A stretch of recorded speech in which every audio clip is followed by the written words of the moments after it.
शास्त्र विधि से बिल्कुल कभी प्रतिकूल एक भी आचरण जीवन में नहीं किया, तो उनके यहां महाभागवत चंद्रहास जी का प्रादुर्भाव होता है। राधे राधे मित्रों, भक्त चंद्रहास जी की कथा। अगर भक्ति रस का आनंद पाना चाहते हो, आंखें बंद करके इस वीडियो को अपने हेडफोन में सुने। गुरु जी की वाणी से आपका मन अपने आप चित्र बना लेगा। और अपने चैनल को सब्सक्राइब जरूर करें नई कथा सुनने के लिए। राधे राधे। चलिए सुनते हैं गुरु जी के मुख से। जो इहलोक और परलोक के समस्त भोगों का मेरे प्रति संन्यास कर देता है, त्याग कर देता है, समर्पण कर। देखो, ये जो परम पद है, दिव्यता है, भागवतिक अध्यात्म योग की पूर्णता है, ये कोई हंसी खेल नहीं है। और उनके लिए हंसी खेल है जो महापुरुषों के वचनों पर चल दिए हैं, क्योंकि जो है ही नहीं उसको त्यागना क्या। पर जिसने माना है कि ये भोग है, सुख सामग्री है, अब उसको त्यागने में बड़ी कठिनता है। ना असतो विद्यते भाव, असत की सत्ता ही नहीं तो फिर त्याग क्या। वो शुद्ध विवेक जागृत होता है तो एक श्वान मात्र वो करता रहता है, कहीं उसकी आसक्ति नहीं होती, कहीं अपनापन नहीं होता। वो भगवान का महान भक्त जो परम पद का अधिकारी हो चुका है, वो कैसा होता है? बोले इहलोक और परलोक के किसी भी भोग से उसका कोई भी महत्व बुद्धि रखकर संबंध नहीं होता। और अपने शरीर और शरीर के संबंधी धन, पशु, घर, पदार्थ, अन्य जितना भी अहम और ममत्व है, जो भी मैं और मेरा है, वो सब मेरे चरणों में समर्पित करके निश्चिंत हो जाता है। वही भक्त निरंतर मेरा भजन करता है और मैं उसे मृत्यु से बचाता हूं, संकटों से बचाता हूं, महासुख में पहुंचाता हूं, क्योंकि मैं ही एक ऐसा हूं। भगवान स्वयं कह रहे हैं, नान्यत्र मद भगवतः प्रधान पुरुषेश्वरात्, मेरे सिवा ऐसा कोई नहीं है कि आवागमन चक्र से तुम्हें बचा ले। स्पष्ट कह रहे, नान्यत्र, दूसरा कोई नहीं, क्योंकि दूसरा कोई है ही नहीं। मद भगवता प्रधान पुरुषेश्वरात्, ईश्वरों का भी ईश्वर मैं हूं। ये भगवान कृपा करके वर्णन करते हैं। मेरे सिवा किसी का भी आश्रय लेने से तुम जन्म मृत्यु चक्र से नहीं बच सकते। उसके लिए इहलोक परलोक, शरीर, शरीर संबंध, शरीर संबंधी भोग, इन सब को भगवान है, भगवान का ही, उनको समर्पित करके तुम निश्चिंत होकर निरंतर भजन करो। तो भगवान कह रहे, भक्त्या तान मृत्यु रति पारये। भक्तों के जीवन में भारी विपत्तियों का सामना करना होता है। क्यों? पापियों को तो ऐसा नहीं देखा जाता जैसा भक्तों को विपत्ति, क्योंकि इनका आखिरी जन्म है, अनंत जन्मों का हिसाब पूरा करना है। इसीलिए लोग डर जाते हैं कि भक्त होते हुए इनको इतना कष्ट, इनकी इतनी विपत्ति, तो मेरे तो आचरण ही ऐसे नहीं, जब इनके भजन का प्रभाव इनको सुखी नहीं कर सकता तो मेरे को क्या सुखी करेगा। तो ये अज्ञान है। भक्त को जो सुख प्राप्त है और प्राप्त होगा, वो त्रिकाल में किसी अन्य साधना वालों को भी प्राप्त नहीं होता। फिर विषयी पुरुषों की तो बात है, तुम उन्हें सुख समझ रहे हो। जो अच्छे से अच्छे पदार्थ खाने के बाद 6 घंटे के बाद मल बन जाता है, चाहे जितना सुंदर पेय हो, मूत्र बन जाता है। और ऐसे थैले में, ऐसे शरीर में राग करना, ऐसे शरीरों में सुख भोग करना, कौन सी बुद्धिमानी है? कौन सा सुख है जो तुम्हें तृप्त कर पाया अब तक? महाभाग्यशाली जन है जो विवेक का आश्रय लेकर इस व्यवहार प्रपंच को करते हुए निरंतर भजन परायण, जिसका जीवन भगवान में समर्पित है, ऐसा चमत्कार प्रकट होता है आंतरिक। ये बाह्य मायाकृत है, वो किसी साधना से नहीं, क्योंकि साधन पक्ष भी देखा, कृपा पक्ष भी देखा। जब किसी भक्त का किसी परिवार में अवतार होता है, अवतरण होता है, जन्म होता है, तो वहां विध्वंस लीला प्रारंभ हो जाती, विनाश लीला। इससे प्रायः संसारिक लोग समझने लगते बड़ा अमंगल हुआ। जैसे गोस्वामी जी का प्रादुर्भाव हुआ तो प्रादुर्भाव होते ही मां पधार गए। मतलब इतना प्रबल कृपा वपु भक्त है कि प्रकट होते हुए इस माता को परम पद में, एक दिन के लिए भी हम मृत्यु लोक में नहीं रहना, तुमने मुझे जन्म दिया सीधे परम पद में। संसार क्या देखता है, जन्मते ही मां को खा गया। संसार का स्वरूप अलग है। दासी ने, पिता तो नफरत ही करने लगे थे गोस्वामी जी के। जब दासी ने धाय मां ने पाला, वो भी पधार गई।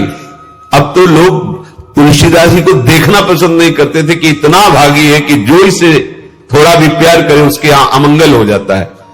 ज्यादा दिन सेवा नहीं करनी पड़ी, परम पद पहुंचा दिया धाय मां को भी। ऐसे ही जो इहलोक परलोक के सारे भोगों का प्रभु में समर्पण कर देते हैं तो उनके ऊपर ऐसी विशुद्ध कृपा होती कि बिना साधन के पूरे का पूरा परिवार परम पद का अधिकारी हो जाता है। एक महाभागवत अनन्य भक्त श्री चंद्रहास जी महाराज, उनके पावन चरित्र का अपने लोग श्रवण करते हैं। इससे भक्ति बहुत घनीभूत होती है। भगवान व्यास देव जी ने इस महान पावन चरित्र की रचना करके फलस्तुति में लिखा है, जो चंद्रहास जी के चरित्र का श्रवण और मनन करेगा उसके हृदय में हरि चरणों में अमोघ प्रीति हो जाएगी, अनन्य भक्ति हो जाएगी। चंद्रहास जी केरलाधिपति पूर्वमासीद राजा सुधार्मिक, राज्यम चकार मेधावी विधिवत पालयन् महीम, तस्य पुत्रो भवन मूल नक्षत्रे बहुभाग्यवान। केरल देश में एक परम मेधावी सुधार्मिक नाम के राजा राज्य करते थे। धर्म पूर्वक चलना, प्रजा का पालन करना और भगवान नाम जप करना, शास्त्र विधि से बिल्कुल कभी प्रतिकूल एक भी आचरण जीवन में नहीं किया। तो उनके यहां महाभागवत चंद्रहास जी का प्रादुर्भाव होता है। भगवान के भक्तों का जिस कुल में प्रादुर्भाव होता है, वो कुल, वो ग्राम, वो नगर, वो देश परम पूजनीय हो जाता है। महाप्रभु चैतन्य देव जब ईश्वरपुरी जी के गांव से गुजरे, पता चला यह ईश्वरपुरी जी का गांव है, उनके शरणागत मंत्रदाता गुरु ईश्वरपुरी जी, तो उस गांव की परिक्रमा करके रज में लौट रहे थे और कहते जा रहे थे कि इस गांव का कुत्ता भी हमारे लिए भगवान के समान पूजनीय, क्योंकि मेरे गुरुदेव का प्रादुर्भाव इस नगर में हुआ और वहां के लोगों की चरण लेकर के माथे पे धारण करते। नाम प्रसंग कहे तू उपदेश, जहां या धर्म धन्य सो देश, धन्य सो कुल जे जन्म भयो, धन्य सो तात धन्य सो माए। माता पिता कुल परिवार 21 पीढ़ियां तर जाती हैं यदि भगवान का महाभागवत कोई भक्त पैदा हो जाए। ये महाभाग्यशाली मूल नक्षत्र में प्रकट हुए। लौकिक में अमंगल माना जाता है और भाव में देखो तो मूल कौन है? नक्षत्र भगवान। ऊर्ध्वमूल मधा शाखा मुसत्थम प्राहुरव्यम, सबके मूल कौन है? श्री भगवान। किस नक्षत्र में पैदा हुए? मूल में, भगवत स्वरूप। और लोक में माना जाता है कि मूलन में पैदा हुआ लड़का, अमंगल है, कुछ नष्ट ही होगा। संसार बड़ा विचित्र है। और प्रमाण भी दे देते हैं। प्रभु की लीला ऐसी कि उनके रहस्य को ना जानने के कारण प्रमाण भी ऐसे प्रकट हो जाते हैं कि हां, मंगल देखो हुआ ना। इधर बधाई प्रारंभ है कि राजकुमार का प्रादुर्भाव हुआ है। जैसे गोस्वामी जी जन्मते ही श्री मुख से उच्चारण किया, राम। अहो भाग्य। बालक रोते हैं, गोस्वामी जी रोए नहीं थे, प्रकट हुए तो बोले राम। चंद्रहास जी प्रकट हुए तो बोले कृष्ण। जैसे बालक रोता है ऐसे उनकी आवाज में निकला कृष्ण कृष्ण। बड़ा आनंद हुआ सुधार्मिक राजा को कि हमारे कोई महाभागवत पधारा है, क्योंकि ये भजन करके पूर्व जन्म में ऐसी भागवती की स्थिति प्राप्त की कि अबोध अवस्था में ही श्रीमुख से कृष्ण नाम निकल रहा है। आनंद उत्सव मनाया जा रहा है। राजा है, राजकुमार प्रकट हुआ, और दूसरी बात वो स्वयं भक्त है, और भगवान का ऐसा भक्त जो जन्म लेते ही कृष्ण नाम उच्चारण किया। ये आनंद ज्यादा दिन टिका नहीं। रोज बधाइयां हो रही, आनंद उत्सव मनाए जा रहे। शत्रु पक्ष के राजाओं ने मिलकर कहा यही अवसर है, आक्रमण कर दिया जाए, और केरलाधिपति का सब पूरा महल घेर करके कोई एक भी न बचने पावे। शत्रु पक्ष के राजाओं ने घेर लिया। हुतो एक नृपता के सुत चंद्रहास भयो, परियों विपत्ति धाई लाई और पुर है। राजा को दीवान ताके रही घर आन बाल, आपने समान संग खेले रस ढुर है। भयो ब्रह्म भोज कोई ऐसोई संयोग बन्यो, आए वे कुमार जहां विप्रन को सुर है। बोली उठे सबे तेरी सुता को जो पति है, हुओ चाहे जान सुन गयो लाज घुर है। आसपास से राजा और सैनिकों ने घेर लिया। अब वो असावधान थे, आनंद में पुत्र हुआ है, बधाइयां, कोई संभावना ही नहीं थी। गुप्त रूप से शत्रु पक्ष के राजाओं ने आक्रमण करके घेर लिया। अब राजाओं की कई सेनाएं और इनकी असावधानी पूर्वक आनंदमयी वृत्ति में कोई पहले से पता हो तो तैयारी करते, तत्काल आक्रमण को रोकने का प्रयास किया, पर असफल रहे। इनके सैनिक भी मारे गए, राजा भी मारे गए, राजमहल को घेर लिया गया, कोई भी एक भी बच के न जाने पावे। तो राजमाता जिनसे चंद्रहास जी का प्रादुर्भाव हुआ था, उन्होंने धाय मां को कहा कि मेरे पुत्र को बचाने में तुम समर्थ हो, मेरे तो प्राण नहीं बचेंगे, अगर ये लोग नहीं मारते तो मैं अपने पति के शव के साथ सती हो जाऊंगी। पहले ऐसी धार्मिक निष्ठा माताओं बहनों में होती थी कि धाय मां ने विचार किया कैसे बचा सकती हूं, आसपास तो सब सैनिक घेरे हुए हैं। तत्काल उसने विचार किया कि अगर हम इनको राजकुमार की तरह ले जाती है तो हमें भी मारा जाएगा और इनको भी मारा जाएगा। देखो कितनी विपत्ति जन्म लेते हैं। कोई प्रश्न कर सकता है कि महाभागवत जिनके घर में प्रकट हो तो वहां धन वैभव सुख संपत्ति बढ़नी चाहिए, यहां तो जन्म से ही जैसे वहां माता पधारी, ये क्या है? तो श्री भगवान स्वयं कह रहे हैं यस्य तुष्टो हम पार्थ वित्तम तस्य हराम्यहम, करोमि बंधु विच्छेदम सच कष्टेन जीवती।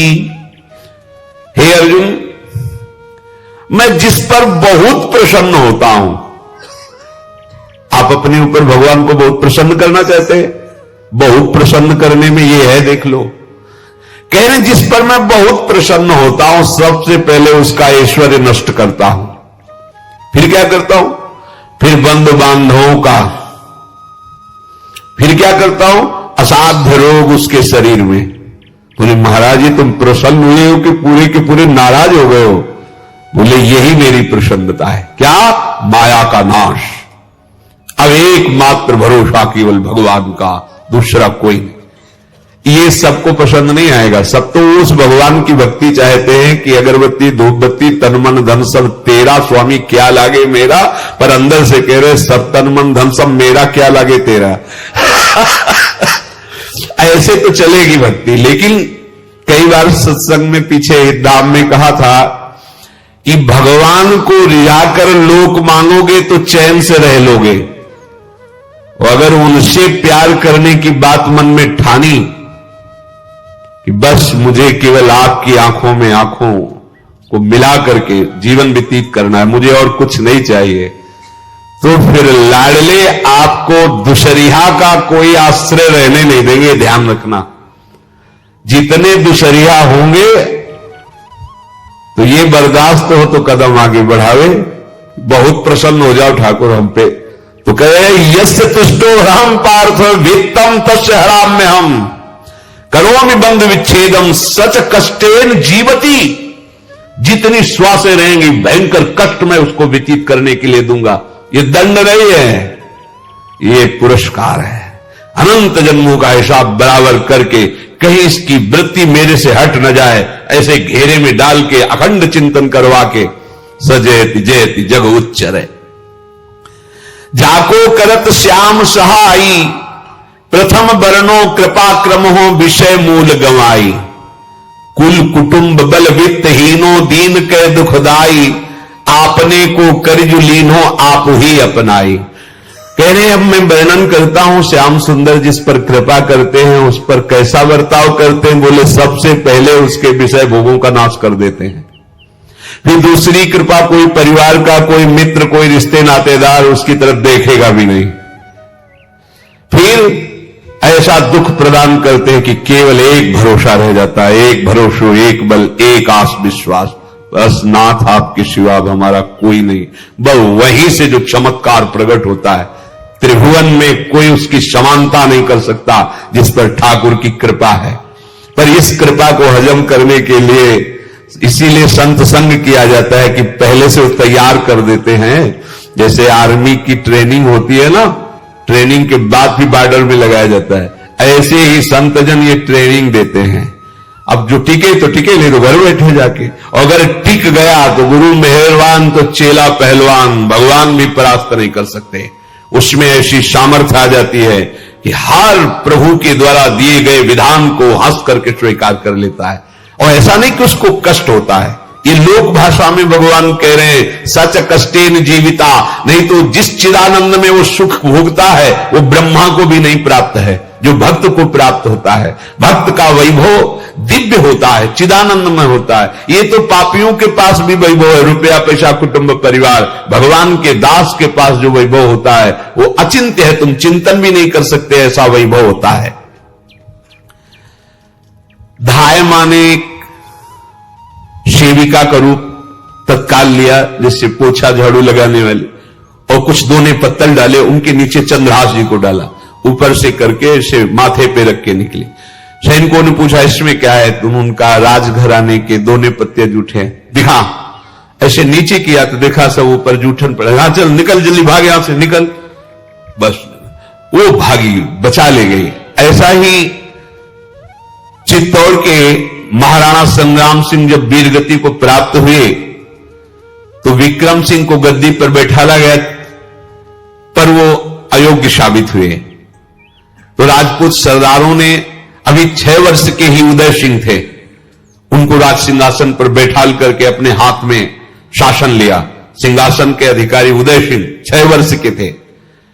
सुरक्षा में दासी पुत्र बनवीर को सौंपा। बनवीर का दिमाग बदल गया कि 6 वर्ष का इसको काट देते हैं, हम राजा बन जाते हैं। वो पिशाच की तरह महल में घुसा और जितना भी राणा परिवार था सबको उसने काट दिया। और उदय सिंह को काटने के लिए जब आगे बढ़ा तब धायमा ने विचार किया कि मेरा कर्तव्य क्या है। तो उसका पुत्र ठीक 6 वर्ष का उदय सिंह जैसा ही था। तत्काल उदय सिंह को दूसरी जगह लिटाकर अपने पुत्र को लिटाया, और एक झाड़ू पोछा करने वाली को उदय सिंह को दिया कि तुम गंगा के किनारे मिलना, नदी के किनारे, मैं वहां जाऊंगी। तो बनवीर आया और कहा उदय सिंह कहां है, तो अपने पुत्र की तरफ अंगुली कर। कैसा धर्म रक्षा में ये बलवान सेवक जन होते थे। दाय मां है, अपने पुत्र को अपने आंखों से अपने इशारे से कटवा रही, लेकिन राजपुत्र की रक्षा की। तुरंत बनवीर ने देखा नहीं और काट, और उदय सिंह को, तो जब उदय सिंह तैयार हुए थे तो राजमाता की तरह सम्मान करते थे। धाय मां का सिंहासन से उतरकर पैरों में सर रखते थे कि तेरी कृपा से बचे। ऐसे ही चंद्रहास जी को उस दासी ने, जो धाय मां ने बचा लिया, वो कुंतलपुर पहुंची और वहां के जो मंत्री दृष्ट बुद्धि थे उनसे प्रार्थना की कि मैं सेवा कला में बड़ी प्रवीण हूं और ये मेरा पुत्र है, अगर आपकी कृपा हो जाए तो कुछ समय के लिए हम आपकी सेवा में, महल सेवा में रहेंगी और हमारे पुत्र का पालन पोषण हो जाएगा। उनकी परीक्षा ली गई तो राजघराने की सेविका थी, परम प्रवीण थी, पर उन्होंने परिचय नहीं बताया। विधि विधान से राज्य की सेवा में प्रवीण दासी पाकर उसको अच्छा लगा, ठीक है आप रह सकती है। अभी चंद्रहास जी 3 वर्ष के ही थे कि धायमा पधार गए और हर समय कृष्ण कृष्ण कृष्ण कृष्ण कृष्ण नाम इनके चलता रहता था। शोभर्कस्त्रयाब्दिको गौरो लक्षणैरभिलक्षितः ततः स पंचत्व मगमत्र धात्री बालम विनाशति। अब जो उनका दुलार करने वाली थी धायमा वो भी पधार गई तो कौन उनकी तरफ देखे, पर बहुत ही गौर वर्ण, बड़े ही सुंदर। अब वो गलियों में भटकने, निकाल दिया महल से जब धायमा मर गई, क्योंकि धायमा की सेवा कारण उनको रखा गया था। 3 वर्ष के बालक गलियों में, तो कोई भी मां देखती उनको तो कोई उनको वस्त्र पहना देती, कोई भोजन करा देती। ऐसे ही भगवान के भक्तों की बड़ी विचित्र लीला होती है। गोस्वामी जी को कोई दरवाजे पे खड़ा नहीं होने देता था, तुलसीदास जी को। अगर वो किसी भूख से पीड़ित होकर बाल रूप ही थे किसी के दरवाजे, अरे बड़ा भागा इसको हटा दो, जन्मते मां मर गई, धायमा भी मर गई, कोई भी अगर इसे एक रोटी देगा तो विपत्ति आ जाएगी। तो साक्षात भवानी अन्नपूर्णा अम्बा एकांत में गोस्वामी जी को भोजन पवाती थी आकर के, दुलार करके। ऐसे ही यहां चंद्रहास जी को जो भी माता बहन देखती कुंतलपुर के गलियों में, तो कोई वस्त्र, कोई स्नान करवा देती, कोई काजल लगाती, कोई भोजन पवा देती। परमहंसों जैसा जीवन कट रहा है। कृष्ण कृष्ण कृष्ण कृष्ण। 14 भुवनों में जिनकी अव्याहत गति है, जो सबको देखते रहते हैं, श्री देवर्षि नारद जी। ये कृष्ण कृष्ण बोलता है बालक और इसका हरि के सिवा कोई नहीं। तो एक दिन एकांत में बैठे हुए थे बालक चंद्रहास जी, नारद जी पधारे हैं, भाई जी से मिले हैं। स्वप्न में कितने महापुरुष मिलते हैं जो भजन ठीक से करते हैं, ये बड़े बड़े महापुरुष आकर के उपदेश करते हैं। ये त्रिकाल सत्य हैं, कोई ऐसा नहीं है कि ये कहानी है, अभी हैं। जहां आप भगवत चिंतन करेंगे तो आपको परिचय बड़े बड़े महापुरुषों का मिलने लगेगा। नारद जी आए तो देखा आंख बंद किए हुए चंद्रहास जी कृष्ण कृष्ण कृष्ण कृष्ण कृष्ण ऐसा उच्चारण कर रहे। त्रिकालज्ञ सर्वज्ञ नारद जी ने देखा कि ओहो इतना छोटा बालक और कृष्ण कृष्ण बोल रहा है। नारद जी ने स्पर्श किया दुलार करते हुए, सुनो आंख खोलो।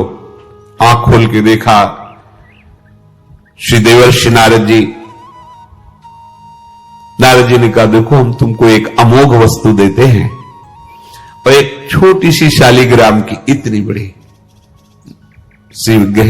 शालिग्राम का जो वो दिया। बोले धो के पी लेना और दिखा के पा लेना, यही तुम्हारी सेवा पद्धति है। अर्थात स्नान करा दिया और जो तुम्हें मिले इनको अर्पित।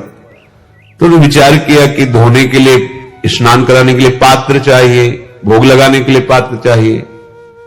तो जैसे कोई पान की बीड़ी नहीं, तो ऐसे कपोल में शालिग्राम को रखे रहते, कोई पात्र ही नहीं, कोई सिंहासन ही नहीं, यही धुल गए। चरणामृत अंदर जा रहा, जब पाएंगे तो यही पा लेंगे साइड में ऐसे करके, फिर निकाल के धो। यहां कपोल में रखते छोटे से शालिग्राम चंद्रहास जी, और उपदेश किया भगवान के मंत्र का। जब कोई भगवत प्राप्ति के लिए चलता है तो भगवान ही गुरु रूप से प्राप्त होते हैं, वहां तक तुम्हें पहुंचा देते हैं या उन महापुरुष को आपसे मिला देते हैं। जब कोई भगवत प्राप्ति के लिए जहां चलता है तो ये भगवान अपनी तरफ से कृपा करते हैं। ये दृष्ट बुद्धि के जो महल में धायमान ने इनका आश्रय स्वीकार करवाया था। उसके एक पुत्र थे मदन जी, वो बड़े भागवत थे, और एक पुत्री थी जिसका नाम था विषया, वो बड़ी सुंदर थी, अभी छोटी अवस्था की थी। मदन जी का स्वभाव था भक्तों को भोजन पवाना। जो भगवत भाव के जन होते हैं उनके हृदय में ऐसा उत्साह होता रहता है कि जो वैष्णव हैं, संत जन हैं, इनको भोजन पवाने का मतलब श्री भगवान को भोजन पवाना। भक्तमाल में भी वर्णन है कि जैसे गर्भवती मां को आप कुछ भी पवाओ तो बालक की पुष्टता अपने आप होती है, ऐसे संतों के हृदय में भगवान विराजमान प्रकट रूप से हैं। जब हम संतों को भगवत भाव से भोग पवाते हैं तो साक्षात भगवान ही पाते हैं। वो मदन थे भगवत भाव के, तो उन्होंने बुलाया बड़े बड़े भक्तों को और ब्राह्मणों को। जब ब्राह्मण और भक्त पा रहे थे तो खेलते खेलते चंद्रहास जी भी वहीं चले गए और उन्होंने भी वहां प्रसाद पाया। अब बड़े बड़े ब्राह्मणों में एक ज्योतिषाचार्य थे। दृष्टबुद्धि जी ने हाथ जोड़कर प्रणाम किया और अपने परिवार को प्रणाम करवाया और कहा, यह हमारी पुत्री है। दृष्टबुद्धि जी ने कहा, आप इसका हाथ देकर बताइए इसको वर कैसा मिलेगा, कैसा ऐश्वर्य होगा। दृष्टबुद्धि मतलब दुष्ट बुद्धि, ऐसा ही था वो, पर बड़ा विचित्र खेल है। इसकी बुद्धि एकदम विपरीत हो, पुत्र महाभागवत भगवान का खेल है, वो भक्ति विरुद्ध और पुत्र भागवत। उन्होंने कहा वर, ऐसे दृष्टि डाली चंद्रहास जी वहीं पार, वो है इसका वर। वो इसे धाय का एक दासी का लड़का हमारी पुत्री का वर बने। बोले शायद आपने ध्यानपूर्वक रेखा नहीं देखी, वो हम देख लिए हैं, यही है तुम्हारी पुत्री का वर। तो पर्यो सोच भारी कहा करो यो विचारी, अहो सुता जो हमारी ताको पति ऐसो चाहिए। डारो या ही मार या को यह है विचारी, तब बोली नीच जन कहो मारो ही दाहिए। लेके गए दूर देखी बाल छवि पूर, हम योनि पर धूर दुख ऐसो अवगाहिए। बोले अकुलाए तो ही मारेंगे सहाय कौन, मांगो एक बात जब कहो तब बाहिए। दृष्टबुद्धि ने विचार किया कि एक भिखमंगा हमारी राजकुमारी पुत्री का दूल्हा बनेगा। पंडित जी को तो दक्षिणा दी, विदा किया और सैनिकों से कहा घर से निकलने न पावे बालक, क्योंकि ज्योतिष पक्की, ज्योतिष शास्त्र सत्य है पर उसका सम्यक ज्ञान होना चाहिए। भला मुझ सम्राट के मंत्री की पुत्री, वो महामंत्री है दृष्टबुद्धि, और ये एक भिखमंगा कैसे हो सकता है। बड़ा हृदय में जलन हुआ, ये तो बड़ी अपकीर्ति और दुर्भाग्य का विषय होगा, इसी को मरवा डालते हैं, काम खत्म हो जाएगा। निश्चय किया और जल्लादों को बुलाया और कहा बालक जो पंगत में भोग पा रहा है इसको ले जाओ और जंगल में मार के, और इसका कोई अंग हमें काट के दिखाओ कि हम मार, मतलब पक्का मार देना है। क्योंकि वो इतने सुंदर थे, इतने सुशील थे, इतने प्यारे लगते थे कि कोई भी मारने के लिए तैयार। इसीलिए उसने शर्त रखी, इनका अंग काट करके हमको प्रमाण में दिखाया जाए कि मार दिए गए हैं। ततो देवास भगवांस चांडालास्तान मुमुहत, मोहितास्त्वं त्यजा वाक्य मब्रुवन कीदृशः शिशु। चांडालों ने हाथ पकड़ा चंद्रहास जी को ले गए। चंद्रहास जी का स्पर्श करते ही उनको ऐसा दुलार होने लगा हृदय में, जैसे मां को अपने बच्चे से दुलार होता है। स्पर्श करते, दरस परस अघनाश, भक्त का स्पर्श ही पापों का नाश कर देता है। वो दो जल्लाद आपस में कहने लगे, भाई जीवन हो गया लोगों को मारते हुए, कभी कोई पुण्य का काम नहीं किया। ये देखो भक्त संग का प्रभाव। इस सुकुमार विशाल नेत्र, कैसा सुंदर बालक जो हमारे चित्त को चुरा रहा है, इस दुष्ट बुद्धि मंत्री ने आदेश किया मारने का, भला इससे क्या बिगाड़ा इनका, क्यों मारना चाहता है। देखो वैसे तो मां पापी है ही है, क्योंकि जल्लाद घर में जन्मे हैं, पूर्व जन्म के पापों के अनुसार इस जन्म में न जाने कितनों को हमने काटा है, पर पता नहीं क्या हो रहा है, मेरे हृदय में ऐसी हिम्मत नहीं आ रही कि इस बालक को मैं मार सकूं। दूसरे ने कहा, फिर अगर उसको तुम नहीं मारोगे तो तुम मारे जाओगे, कुछ तो करना पड़ेगा।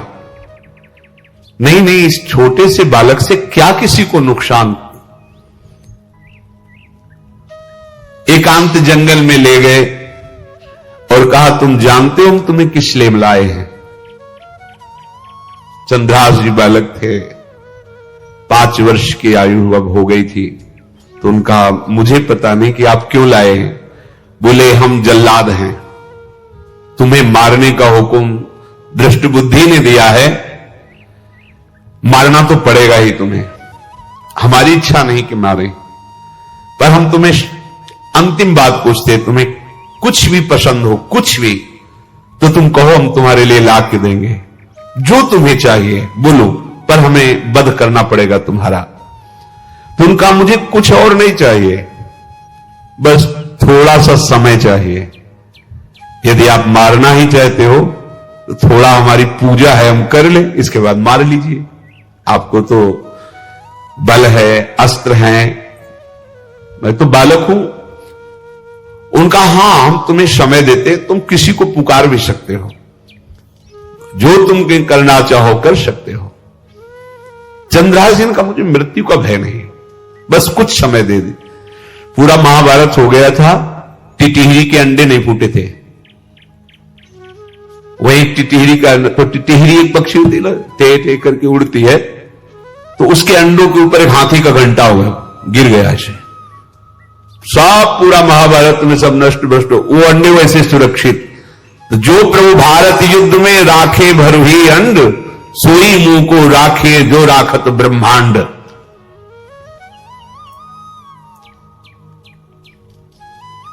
मैं तो अनाथ हूं, श्री कृष्ण के सिवा कोई मेरा है नहीं, मैं किसको पुकारूं।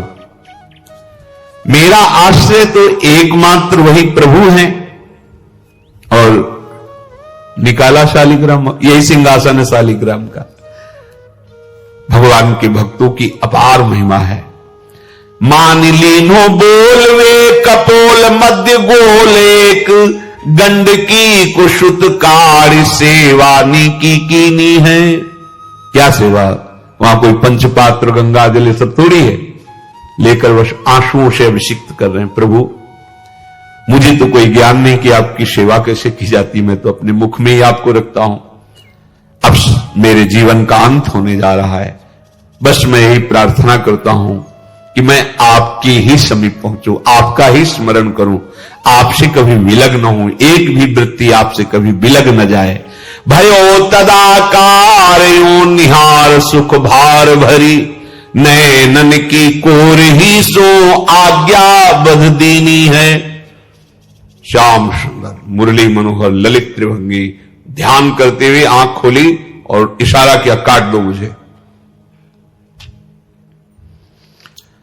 जल्लादों ने जब देखा आंसू चल रहे ऐसा, वो बैठ गए अस्त्र रख के और कहने लगे, भाई तुम मुझे मार दो, भले भले वो दृष्ट बुद्धि मुझे, मैं इस बालक को नहीं मार पाऊंगा, मेरी हिम्मत नहीं। अब कुछ भी हो, मेरा वध हो जाए, पर मैं इस बालक को, गिरे मुरझाई दया आई कछु भाए भरे, ढरे प्रभु और मति आनंद शोभिनी है। हुती छठी आंगुरी सो काट लई दूषण हो, भूषण ही भयो जाई कहीं सांच चीनी है। जब नेत्र का इशारा हुआ कि वध कर दो, तो जो बधिक मारने के लिए आए हत्यारे थे वो आनंद से एकदम प्रफुल्लित हुए और कहा मैं नहीं मार पाऊंगा तुम्हें। तो एक ने कहा देखो एक उपाय मुझे दिखाई दे रहा है,